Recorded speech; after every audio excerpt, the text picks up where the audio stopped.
Hello students, let's begin with a very simple but powerful idea.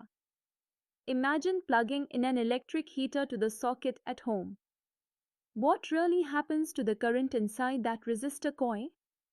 When we connect the resistor to an AC source, the applied voltage changes sinusoidally with time.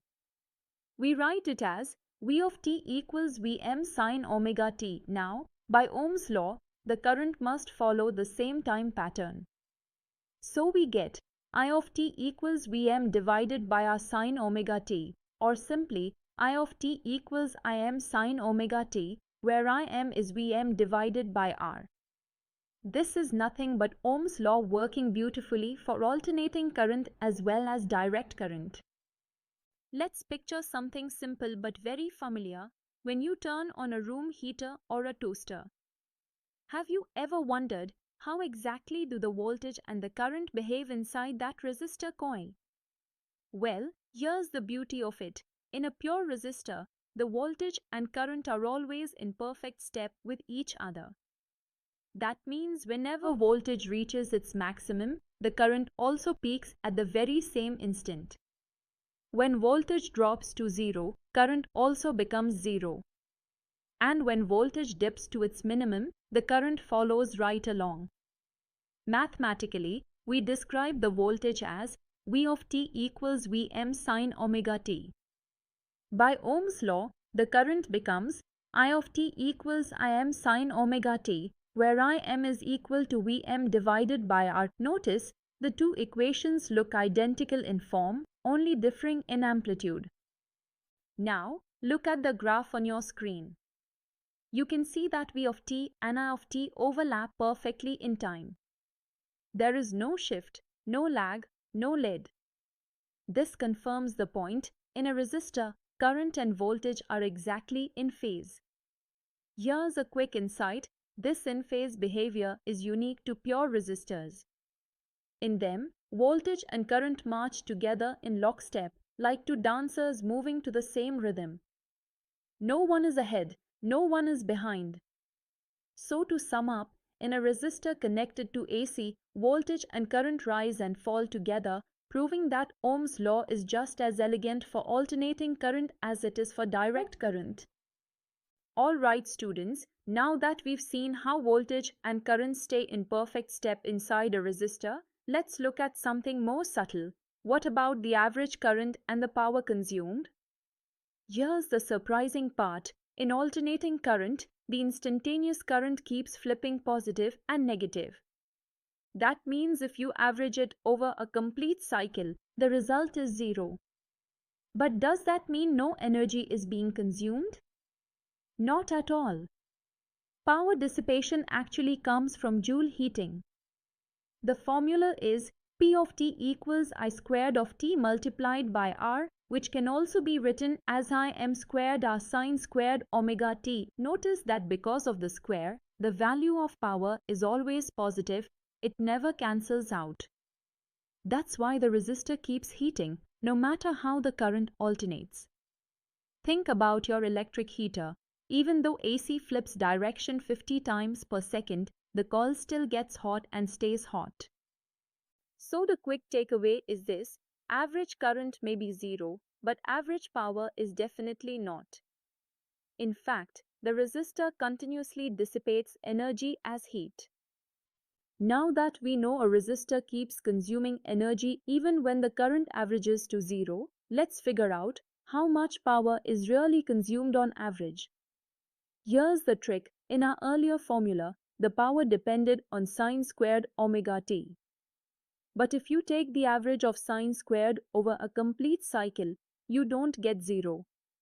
Instead, the average value turns out to be 1 by 2. That leads us directly to the mean power expression, average P equals 1 by 2 Im squared R. In simple words, the average power is half of the maximum possible value. This is where the concept of effective current, also called RMS current, comes in. RMS stands for root mean square, and it helps us express AC power in a form that looks just like the DC case. Instead of juggling sign functions, we use RMS values to simplify everything. So here's the quick insight. By using RMS current and voltage, AC power analysis becomes as clean and straightforward as DC power. That's why when you check your electricity bill, the supply voltage is quoted as 230 volts RMS, not the fluctuating peak value. Now students, let's move to one of the most practical and useful ideas in alternating current, root mean square values, or simply RMS. Think about this. If the current is alternating and keeps swinging from positive to negative, how do we compare it with a steady DC current that produces heating? The answer lies in RMS values. For current, the RMS value is defined as Im divided by root 2, which equals 0.707 times Im. Similarly, for voltage, the RMS value is Vm divided by root 2, or 0.707 times Vm. These RMS values are not random. They represent the effective DC equivalents that produce the same heating effect in a resistor. Now, when we write the average power in terms of RMS values, it becomes beautifully simple. P equals I squared R, or equivalently, P equals V multiplied by I. Notice how this looks exactly like the power formula in DC circuits. As you can see in the graph, the RMS current sits at about 70% of the peak value, showing why it's a more realistic measure than the fluctuating maximum. Here's the quick insight. Whenever you read AC values in daily life, like 230 volts in your home supply, it's always the RMS value, not the peak. That's why RMS is the standard way of expressing AC quantities, making them directly comparable with DC dot. Now let's bring all this theory to life with a practical example, the humble electric bulb. Suppose we have a bulb rated at 100 watts working on a 220 volt AC supply.